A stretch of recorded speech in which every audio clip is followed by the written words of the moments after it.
So the exercise that I want to talk about today is hip extension. So hip extension is when your leg moves backwards in space, and we need hip extension in order to be able to walk properly.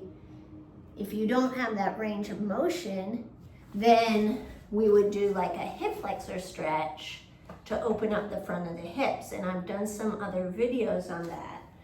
But something that happens is that oftentimes our glutes, our butt muscles, get inhibited. It's called gluteal amnesia. I didn't make it up. And they stop working. And so then, because your glutes aren't working well, that can lead to compensation in other places. Sometimes overworking the back, sometimes too much work in the hamstrings, and sometimes it can even have repercussions down into your calves if you don't have proper glute engagement.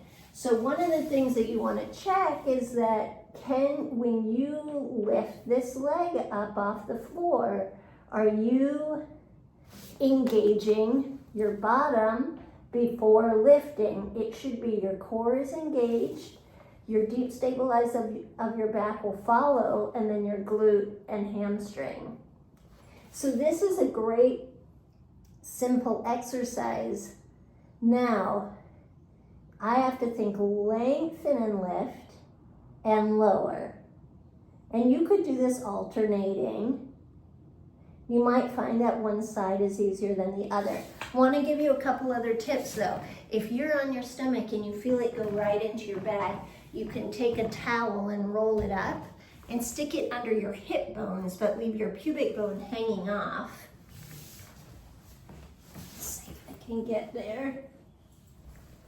And it will give you more length in your lower back. So it should take it out of your lower back so that you're better able to accomplish that hip extension without exploiting or sinking into your lower back. You do have to be intentional though about drawing the abdominals up, almost like you have an ice cube under your stomach. You could also work on that same movement in your quadruped position. So I'm stabilizing my shoulders, my abdominals are engaged, and then I'm lifting and lowering. Now this, in a way, might be a little bit more challenging for stability because I could easily do this with my back, you see, or I could go too high, and you see how that goes in my back. So I have to really make sure that I'm engaging my core and cue myself again, glute, hamstring to lift and lower.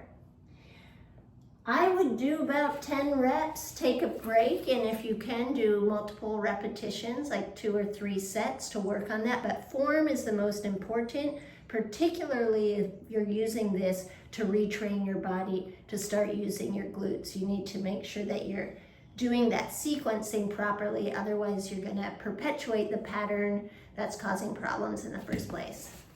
Hope it helps.